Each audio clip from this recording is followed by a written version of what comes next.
We've got Luke Donald, the European Ryder Cup captain, former #1 golfer in the world, my fellow Northwestern Wildcat and Sigma Chi fraternity brother. Luke, how you doing, buddy? Hey, Steve. It's good to hear from you.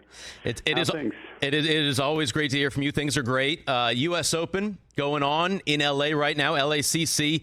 Guys are going low, Luke. What did you think of that first round? Yeah, I watched quite a bit of it last night. Unfortunately, on the couch, not being there myself. But, yeah, pretty unheard of. You know, I saw a stat that there haven't been 262s. The only other time was a tournament in Bermuda, which is a smaller event on the PGA Tour, where we've had 262s by guys. So unusual. I'm sure the USGA would have taken note. I'm sure the greens are firming up as we speak. I've just had a quick look at the scores, and they're already a little bit tougher out there, I think, today. And as the afternoon goes on, I think it will get more and more firm and harder to shoot those scores. So the USGA won't want those scores to continue, that's for sure. Yeah, I mean, historically, the U.S. Open is very tough for scoring. And back in 1985, Andy North had 9 birdies for the entire week when he won, and Ricky Fowler had 10 birdies just yesterday. What's your preferred difficulty level for a major?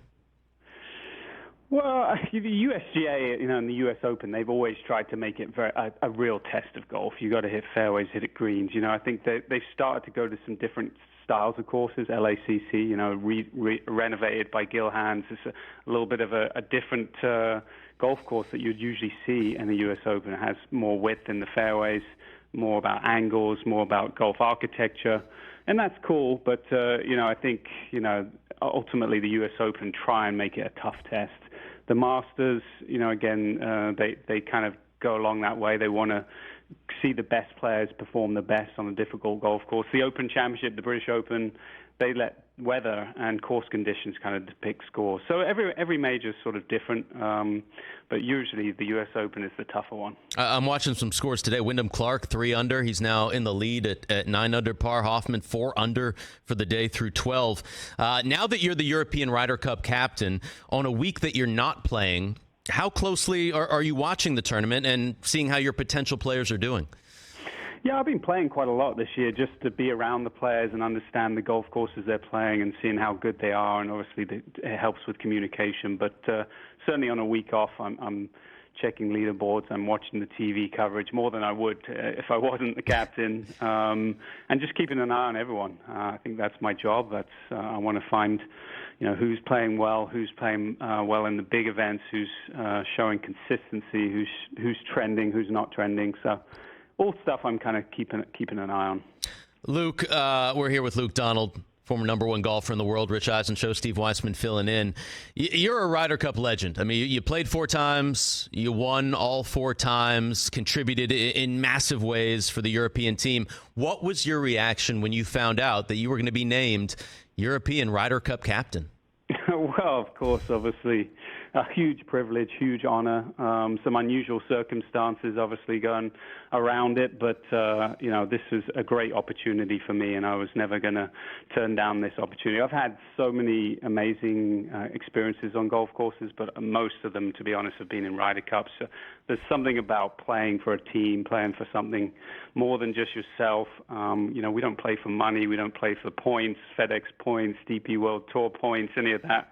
It's all about pride, and it just has such a rich history, the Ryder Cup, and to be obviously the captain this year is a big honor. Well, huge congratulations to you. You've definitely earned that honor. I'm curious what your greatest Ryder Cup memory was as a player. Well, as you said, been lucky to be on 4 winning teams. I've been a vice captain a couple times, so I've been a part of 5 out of 6 winning teams, and they've all been very special. But I think, my biggest honor, probably going out #1 against Bubba Watson, in the singles at 2012 Medina, just because of what that represented. We were behind, and it was, the miracle at Medina, coming back from 10-6 down and obviously leading off the team and winning a point and getting some blue on the board early and kind of what that meant. I think, Ryder Cups, the one I was a part of we weren't successful, just doesn't have the same meaning. You want to go there and win. and obviously to play a big part like I did leading off the singles for 2012 at Medina was pretty special. In Chicago, obviously, as well. That's right. Right down the street from Evanston, Northwestern. You mentioned you've been a vice captain before. What kind of captain do you want to be? How do you see this role? Well, I think, I've learned a lot over the 6 Ryder Cups I've been a part of. I've taken notes throughout, and you pick up things that you like from previous captains and vice captains and players. And, for me, it's all about just being myself, being sincere, being authentic, showing trust and showing that I care about the players and the job, and I want to do my best. And I think, and understanding the history behind the Ryder Cup and what that means. I think, what it means to wear the shirt and represent your continent. So, I'll be bringing all that kind of stuff to the team and some of the motivational stuff that we try and get the guys fired up about. Luke Donald with us here. Rich Eisen Show, Steve Weissman filling in. Luke, you've got a whole handful of captain's picks. How do you go about making those picks? Yeah, it's a little bit different. It's first time we've ever had 6 picks for the European team. So obviously there will be 6 guys that qualify automatically. And, I'll be looking at those and then trying to pair the other 6 with possible partnerships. I'll look at recent form. I think having 6 picks really gives me an opportunity to see how players are really performing leading up to the Ryder Cup. But it also... I think you can look at it all kinds of different ways. How they match up with the course, how they're going to match up with the 6 players, and what they bring to the team. So, it gives me a lot of flexibility, but also a lot of pressure to make sure I pick those right 6 ones. You've been to the course. What's it like? What's it like there in Rome? Well, it's a beautiful place, setting right on the outskirts of Rome. There's some beautiful views of downtown Rome from some of the holes. You can see Peter's Basilica and the Vatican, and some hilly, kind of a hilly golf course with lots of slopes and undulations. But it's going to be spectacular. It's going to be a great place for fans to see a lot of good golf, and as always, it's going to be one of the most memorable sporting events of the year. So, Luke, you and the U.S. captain, Zach Johnson, first captains having to factor LIV Golf into the mix here at a Ryder Cup. What was your reaction when the PGA Tour and LIV Golf announced they were going to merge recently? Yeah, I think it's obviously interesting how you say PGA and LIV. It really wasn't the PGA Tour and LIV. It was the PGA Tour, DP World Tour, and the PIF. The LIV is just an asset of the PIF, but sometimes an important consideration to make. I think this is just more about a commercial merger between the 3 tours, an attempt to kind of unify the sport and kind of bring all their commercial might and to the 3 organizations to benefit golf as a global sport. And yeah, I think we were all a little bit surprised at how quickly it happened. I think we all knew that the sport was very fractured and that something needed to be done, but the fact that it happened without really anyone knowing about it, only a few select people, that was the surprising part. So obviously lots of things to be worked out and to figure out, but yeah, it's interesting times in golf right now, that's for sure. It certainly is, and obviously there's a show on. What did you think of Full Swing on Netflix? Well, I enjoyed it. Obviously, being around golf and the golfers, I knew a lot of the storylines already. But for someone who's, just getting into the game or doesn't know much about it, I thought it, shows some great sides of some of the players. And, there is going to be a season 2. I may or may not be a part of that. Okay. I think Ryder Cup, might have a little bit of presence in season 2 and how the players are trying to make that team. And I think it's good for golf. We've seen how much benefit Netflix has done for certain other sports. I certainly love watching the Formula One. I've watched the tennis one, and just to understand a little bit more the inside kind of track is fun for an athlete or a sportsman or a fan, just to see that stuff. So I think golf has really benefited from it. Now look forward to Luke Donald on season 2 of Full Swing, the Ryder Cup version. Our fellow Northwestern Wildcat, Luke, Matt Fitzpatrick, probably should be on your Ryder Cup team, defending U.S. Open champion. What's it been like having another NU guy from England out on the tour?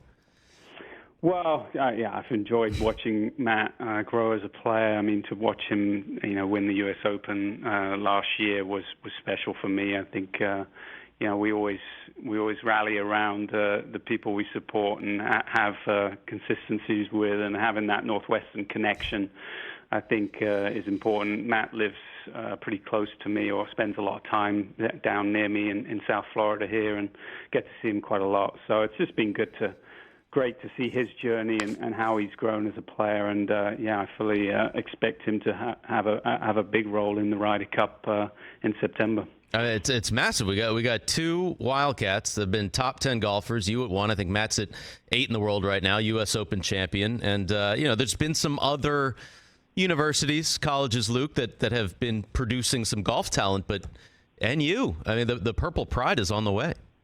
Absolutely. We have David Lipsky, Dylan Wu is out on tour right now. David Niffield just turned pro and making his debut this week at the U.S. Open, and Scott Harrington plays on tour. And for someone, a northern academic college university, we've done extremely well, and that's props to David Ingles, and Pat Goss on the men's team that really do a good job with the coaching and getting these guys ready for possibly professional life.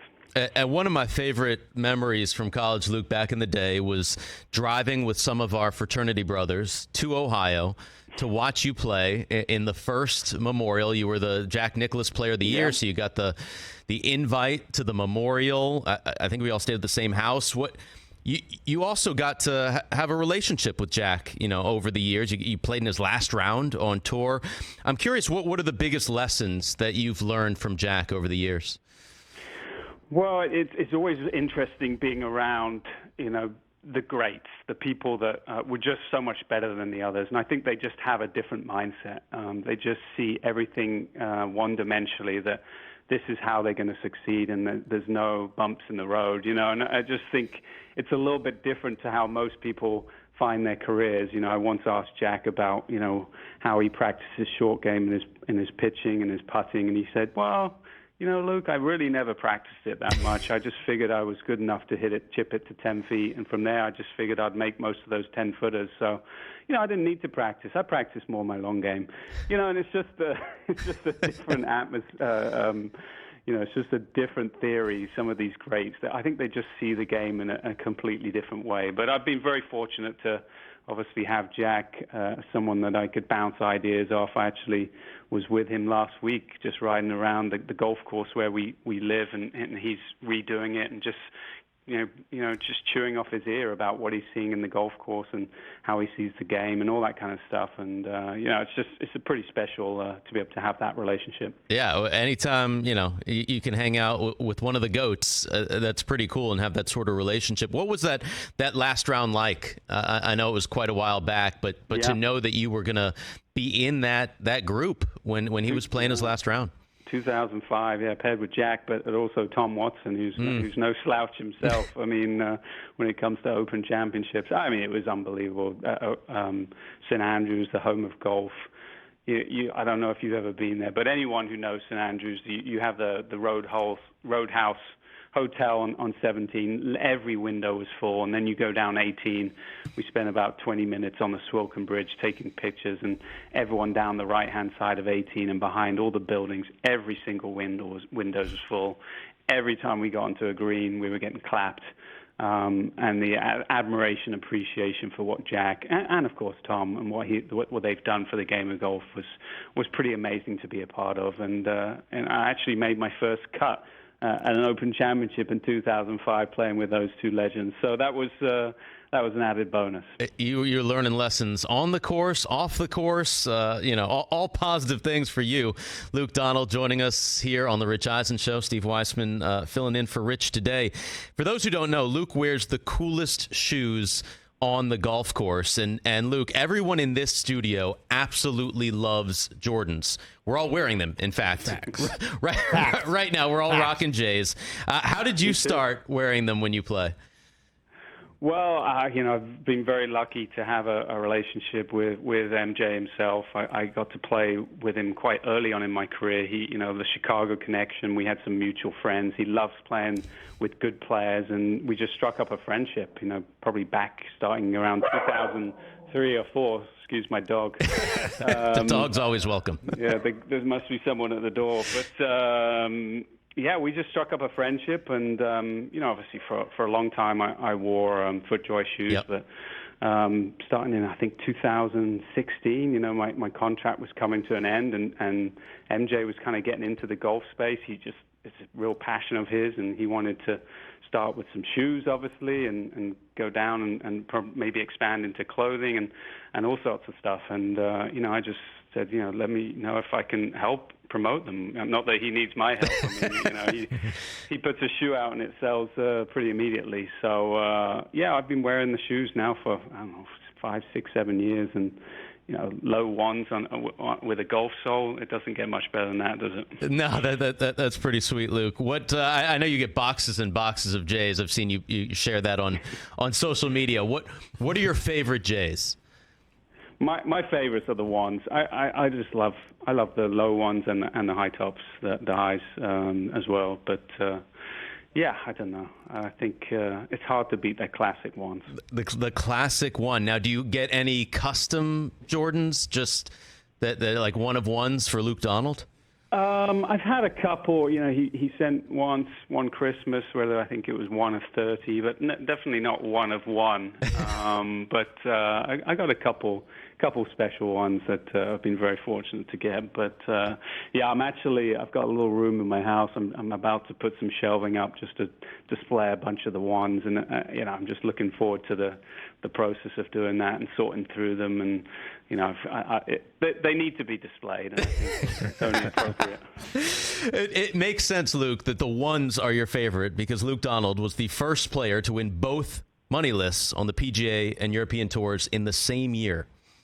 56 weeks at number 1 in the world. So the ones make sense. And also, Luke, for those that don't know, we spent a lot of time in art studios together. Are you still keeping up with your painting?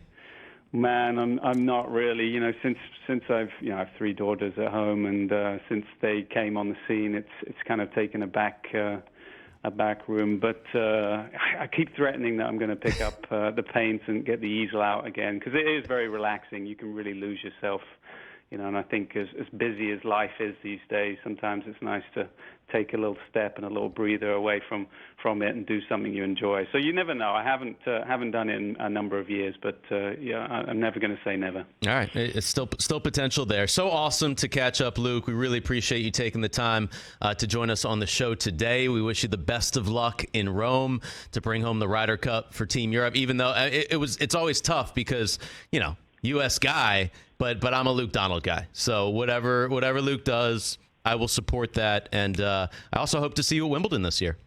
I appreciate it, Steve. Yeah, definitely. I'm planning on being there one day in the first week, so hopefully we can catch up and talk NU. Awesome. Catch the Rich Eisen Show every single day on the Roku channel, 12 to 3 Eastern, for free.